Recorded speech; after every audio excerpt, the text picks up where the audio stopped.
తెలంగాణ రాష్ట్రంలో యూరియాకు కరువు వచ్చింది. యాసంగి సాగు సన్నద్ధత విషయంలో సర్కారు వైఫల్యం రైతులకు శాపంగా మారింది.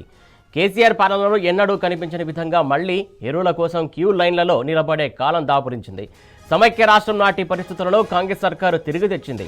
సహకార సంఘాల ముందు రైతులు యూరియా కోసం పడిగాపులు కాస్తున్నారు. క్యూ లైన్లలో చెప్పులు పాస్బుక్లు పెట్టి మరీ నిరీక్షిస్తున్నారు. ఒకవైపు కేంద్రం తెలంగాణకు అవసరానికి మించి యూరియా ఇచ్చామని చెబుతుంటే మరోవైపు కేంద్రం ఇస్తలేదని రేవంత్ సర్కారు చేతులెత్తేస్తోంది. కాంగ్రెస్ బీజేపీ రాజకీయ క్రీడలో తెలంగాణ రైతులు నలిగిపోవాల్సి వస్తుంది. జగిత్యాల, ఖమ్మం, వరంగల్ జిల్లాల రైతులకు యూరియా కష్టాలు తప్పడం లేదు. జగిత్యాల జిల్లా కొడిమ్యాల మండలంలో రైతులకు సరిపడా యూరియా అందక అన్నదాతలు ఆవేదన చెందుతున్నారు. వారం రోజుల నుంచి యూరియా కోసం ఎదురు చూస్తున్నా రైతులకు సరిపడా యూరియా ఇవ్వలేక సిబ్బంది చేతులేస్తున్నారని మండిపడుతున్నారు.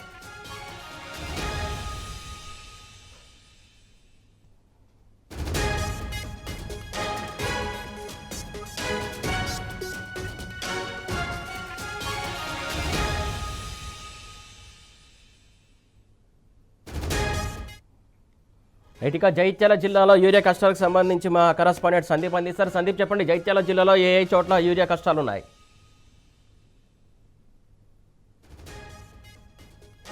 కూడా చూస్తే ఒక్కసారి చెప్పదండి. అంటే ఇప్పుడు ప్రజెంట్ సిచ్యువేషన్ చూస్తే కొడిమేల మండల కేంద్రంలో గత 15 రోజులుగా రైతులు ఎదురు చూస్తున్నారు. అయితే వాళ్ళంతా కూడా అక్కడ అధికారులకు టిక్ పెట్టుకున్న పరిస్థితి, కానీ వాళ్ళకు అందలేదు పూర్తి స్థాయిలో. ఈ సందర్భంలో ఇవాళ కూడా రావడం జరిగింది. అయితే 300 బస్తాలు మాత్రమే వచ్చాయి అని చెప్పి స్థానిక రైతులు చెప్తున్నారు. ఈ సందర్భంగా మొత్తంగా పెద్ద ఎత్తున కూడా స్థానికంగా జగిత్యాల, ధర్మపురి 2 నియోజకవర్గాల్లో మొత్తం పెద్ద ఎత్తున కూడా రైతులైతే ఆందోళన వ్యక్తం చేస్తున్నారు. పూర్తి స్థాయిలో కూడా తమకు అంటే యూరియా కొరత తీర్చారని చెప్పి ఈ సందర్భంగా చెప్పడం జరుగుతోంది. అయితే ఈ కరువు ఎందుకు వచ్చిందనేటువంటి అంశం పరిశీలిస్తే సహజంగా 600 నుంచి 1600 బస్తాలు రావాల్సి ఉన్నటువంటి సందర్భంలో కేవలం 500 బస్తాలు మాత్రమే ఇవాళ ఈ కొడిమేల సెంటర్ కు రావడం జరిగింది. ఈ క్రమంలో పెద్ద ఎత్తున కూడా రైతులు గత వారం నుంచి వెయిట్ చేస్తున్నారు. వాళ్ళంతా కూడా ఇవాళ తిరిగి వచ్చినటువంటి సందర్భం కనిపించింది. దీంతో వాళ్ళంతా క్యూ లైన్ లో ఉన్నారు. అధికారులు కూడా తాము ఒక్కొక్కరికి ఒక్క బస్తా అంటే ఒక రైతుకు 2 బస్తాలు ఇవ్వాల్సిన సందర్భంలో కేవలం 1 మాత్రమే ఇస్తున్నారు. ఇటువంటి సిచ్యువేషన్ కొనసాగుతుంది. మొత్తానికైతే జిల్లా వ్యాప్తంగా యూరియా కష్టాలు అయితే కొనసాగుతున్నాయి. రైట్, థ్యాంక్ యూ సందీప్ రావు.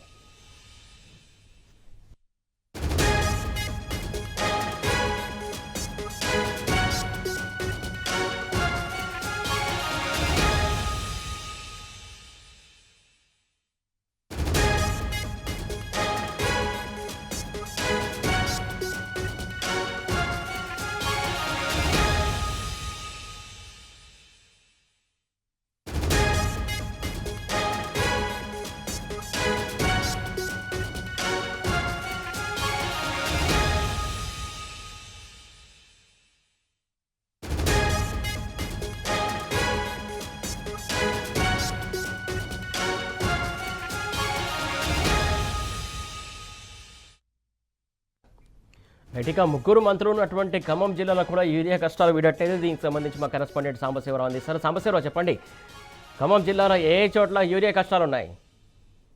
సురేష్, ఖమ్మం జిల్లా వ్యాప్తంగా యూరియా కష్టాలు ఉన్నాయి. ఒక చోట అని కాదు, దాదాపు అన్ని సిఎస్ కొనుగోలు కేంద్రాల దగ్గర రైతులు ఒకరోజు కాకపోయినా ఒక రోజైనా సరే నిరసన తెలిపినటువంటి పరిస్థితులు ఉన్నాయి. ఇక్కడ ముఖ్యంగా ఇల్లందు ఏజెన్సీ ప్రాంతంలో ఈ సమస్య రోజు రోజుకు పెరుగుతా ఉంది.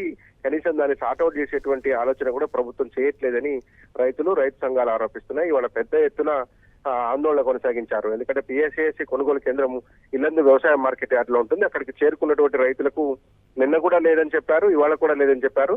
3 రోజుల క్రితం వచ్చినటువంటి రైతులకు రోజు రేపు మాపు అని చెప్పుతుండతోని వాళ్ళ ఆగ్రహం కథలు తెలుసుకుంది. ఒకరిద్దరికి అయితే తిరిగి వెళ్లిపోయారు, కానీ దాదాపు 100 మంది రైతులు ఈ యూరియా కోసం గోదాముల దగ్గరికి రావడం, అక్కడ స్టాక్ లేదని చెప్పడం, వాళ్ళు తిరిగిపోవడం జరుగుతోంది. మొన్న 3 రోజుల క్రితం ఇక్కడ ఇల్లందులోనే యూరియా కొరతతో రైతులు ఇబ్బంది పడుతున్నారంటే చనసముద్రం అనేటువంటి మరొక పిఎస్సిఎస్ దగ్గర ఎరువుల కొనుగోలు కేంద్రాన్ని అట్టహాసంగా కూడా స్టాక్ లేనటువంటి పరిస్థితి ఉంది. సో ఈ నేపథ్యంలోనే ఇవాళ పెద్ద ఎత్తున రైతులు ఇల్లందు వ్యవసాయ మార్కెట్ యార్డ్ లో ఉన్నటువంటి ఎరువుల కొనుగోలు కేంద్రం దగ్గరికి వచ్చినప్పుడు అక్కడ ఎరువులు స్టాక్ లేవని చెప్పడంతో పాటు ఎప్పుడు వస్తాయనేటువంటి విషయంలో క్లారిటీ ఇవ్వకపోవడంతో అన్నదాత కడుపు మండి రోడ్డు మీద కూర్చున్నారు. దగ్గర గంటన్నర పాటు ట్రాఫిక్ జామ్ చేశారు. రెండు వైపులా కూడా పెద్ద ఎత్తున వాహనాలు నిలిచిపోయాయి. ప్రభుత్వం ఏం చేస్తుందంటూ రైతులు ప్రశ్నిస్తున్నారు. గత నెల రోజులుగా అడుగుతున్నప్పటికీ కూడా యూరియాను సకాలంలో అందించకపోవడం పట్ల రైతాంగం ఆగ్రహం వ్యక్తం చేస్తూ తక్షణం ఈ సమస్యను పరిష్కారం చేయాలని ప్రభుత్వాన్ని డిమాండ్ చేస్తాం. Right, thank you Sambasivarao. అల్పపీడన ప్రభావంతో తెలంగాణలో భారీ వర్షాలు పడుతున్నాయి. ఇవాళ రేపు పలు జిల్లాలో భారీ నుంచి అతి భారీ వర్షాలు పడే ఛాన్స్ ఉంది. ఈ మేరకు ఆయా జిల్లాలకు రెడ్ అలర్ట్ జారీ అయ్యింది. మరికొన్ని జిల్లాలకు ఆరెంజ్, ఎల్లో హెచ్చరికలు జారీ అయ్యాయి. ఉత్తర ఏపీ, దక్షిణ ఒడిశా తీరాలకు ఆనుకుని పశ్చిమ మధ్య పరిసర ఈశాన్య బంగాళాఖాతంలో అల్పపీడనం కేంద్రీకృతమైంది. ఇది పశ్చిమ వాయువ్య దిశగా కదిలి రాబోయే 24 గంటల్లో మరింత ప్రభావవంతంగా మారే అవకాశం ఉంది. రాబోయే 48 గంటల్లో ఉత్తర కోస్తా, ఏపీ, దక్షిణ ఒడిశా మీదుగా కదిలే అవకాశం ఉందని ఐఎండీ అంచనా వేసింది. అల్పపీడన ప్రభావంతో తెలంగాణలోని పలు జిల్లాల్లో ఇవాళ రేపు భారీ నుంచి అతి భారీ వర్షాలు పడే అవకాశం ఉందని వాతావరణ శాఖ హెచ్చరించింది. రేపు రాష్ట్రంలోని పలు చోట్ల తేలికపాటి నుంచి ఒక మోస్తరు వర్షాలు పడే అవకాశం ఉంది. ఇక తెలంగాణ వ్యాప్తంగా పడుతున్న భారీ వర్షాలకు రహదారులు జలమయం కావడంతో పలు వాగులు, వంకలు, ఇతర జలాశయాలు పొంగిపొలుతున్నాయి. ప్రతికూల వాతావరణం కారణంగా శంషాబాద్ విమానాశ్రయం నుంచి రాకపోకలు సాగించే 11 విమానాలను ఇతర విమానాశ్రయాలకు దారి మళ్లించారు.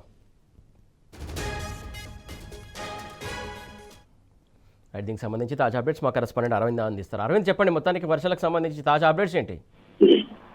నిన్న బంగాళాఖాతంలో ఏర్పడిన అల్పపీడన కారణంగా ఇప్పటికే జిల్లాలో మరియు తెలంగాణ రాష్ట్రంలో భారీ నుండి అతి భారీ వర్షాలు కూడా పడే అవకాశాలు ఉన్నాయి. ప్రధానంగా చూసుకుంటే ఉత్తర నుండి ఈశాన్య వైపు కూడా ఎక్కువ గాలిలు ఉండేసరికి, తేమ శాతం ఎక్కువ ఉండేసరికి అక్కడ కూడా జిల్లాలో భారీ వర్షం కూడా కొనసాగుతుందని చెప్పుకోవచ్చు. కొన్ని ప్రాంతాల్లో మాత్రం ఉదయం సమయం నుండే భారీ వర్షం కూడా పడ్డట్టు అధికారులు ఇప్పటికే తెలియజేశారు. ప్రధానంగా చూసుకుంటే సెంట్రల్ జోన్ ఉన్న హైదరాబాద్ లో చూసుకుంటే హైదరాబాద్, మేడ్చల్, మల్కాజ్గిరి, రంగారెడ్డి ఈ జిల్లాలో మాత్రం ఇప్పటికే భారీ వర్షం కూడా రాబోయే 3 రోజుల పాటు కొనసాగే అవకాశాలు ఉన్నాయని కూడా వాతావరణ అధికారులు తెలియజేశారు. మరి వికారాబాద్, తాండూరులో కూడా ఇప్పటికీ భారీ వర్షం కూడా కొడుతుంది. మరి ప్రధానంగా చూసుకుంటే ఉత్తర తెలంగాణ దిక్కు చూసుకుంటే ఆదిలాబాద్, ఆసిఫాబాద్, కొమరంభీం, ఆదిలాబాద్ జిల్లా మరియు నిర్మల్ మంచిర్యాల ఈ జిల్లాలో మాత్రం ఇప్పటికే రెడ్ అలర్ట్ కూడా జారీ చేశారు. అక్కడ కూడా ఉదయం సమయం నుండి కొంచెం వర్షం పడుతుందని కూడా చెప్పుకోవచ్చు. మరి రానున్న 3 రోజుల పాటు కూడా అక్కడ కూడా ఇదే పరిస్థితి కొనసాగుతుంది. అంటే ఆగస్టు 13వ తారీఖు రోజున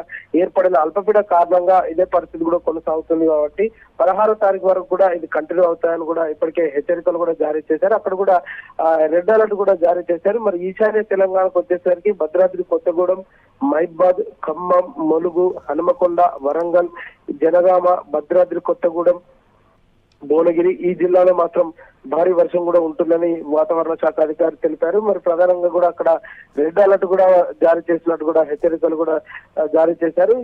అంటే దక్షిణ తెలంగాణకు వచ్చేసరికి కూడా కొంచెం మోడరేట్ రెయిన్ తో మరియు తేలికపాటి నుండి మోస్తరు వర్షాలు కూడా ఉంటాయని కూడా వాతావరణ శాఖ అధికారులు తెలిపారు. మరి పశ్చిమ తెలంగాణ సైడ్ ఏమో రంగారెడ్డి, వికారాబాద్ జిల్లాలో కూడా భారీ వర్షం కూడా కొనసాగుతుంది. అక్కడ కూడా రెడ్ అలర్ట్ కూడా వాళ్ళు జారీ చేశారని ఇప్పటికే వాతావరణ అధికారులు హెచ్చరికలు కూడా జారీ చేశారు. మరి మిగతా ప్రాంతాల్లో మాత్రం ఎల్లో అలర్ట్ జారీ చేశారు. అంటే తేలికపాటి నుండి మోస్తారు నుండి తేలికపాటి వర్షాలు ఉంటాయి కనుక వారు కూడా అక్కడ కూడా హెచ్చరికలు కూడా జారీ చేశారు. ఏదైనప్పటికీ రానున్న 3 రోజుల పాటు తెలంగాణలో భారీ నుండి అతి భారీ వర్షాలు కూడా కురిసే అవకాశం ఉన్నాయి. ప్రజలందరూ కూడా అప్రమత్తంగా ఉండాలి. జిహెచ్ఎంసీ ఏరియాలో మాత్రం లోతట్టు ప్రాంతాల్లో మ్యాన్ హోల్స్ లలో కానీ ప్రజలందరూ అప్రమత్తంగా ఉండి ఎప్పటికప్పుడు చర్యలు తీసుకోవాలని కూడా అధికారులకు ముఖ్యమంత్రి రేవంత్ రెడ్డి ఆదేశం ఇవ్వడం జరిగింది. Suresh, right, thank you Arvind.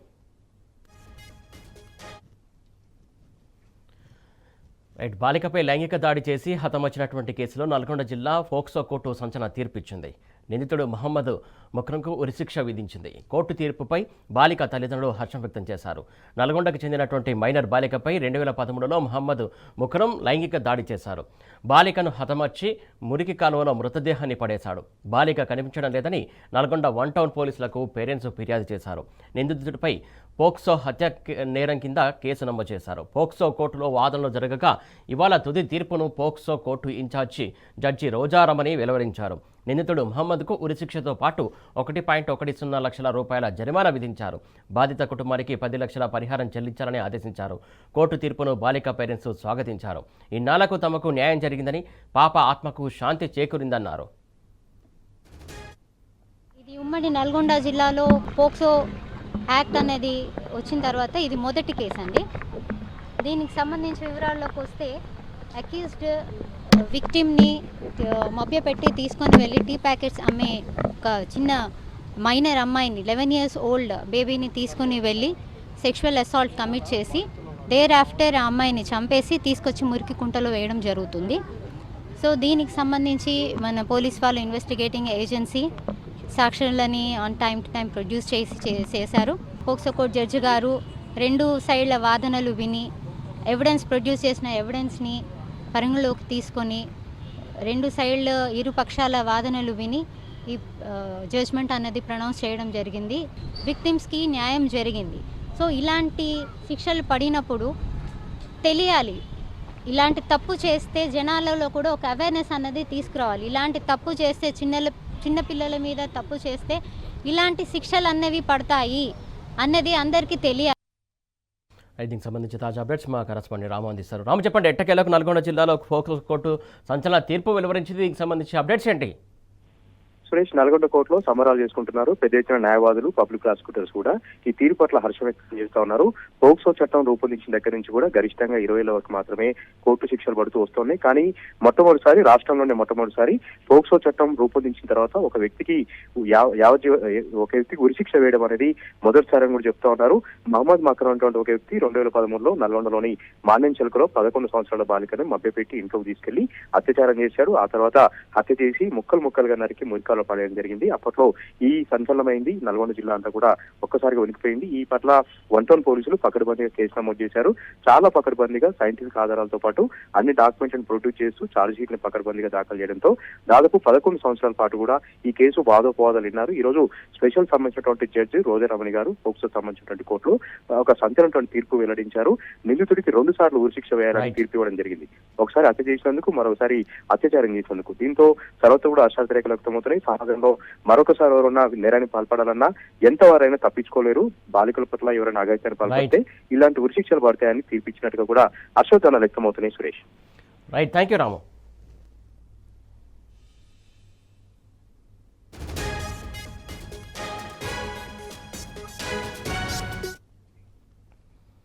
Supreme court సాక్షిగా ఈవీఎంల గుట్టురట్టయింది. హర్యానాలోని భూ అనాలోఖున్ గ్రామ సర్పంచ్ ఎన్నిక ఫలితాన్ని సవాల్ చేస్తూ దాఖలైనటువంటి పిటిషన్ను అసాధారణ రీతిలో విచారించింది ధర్మాసనం.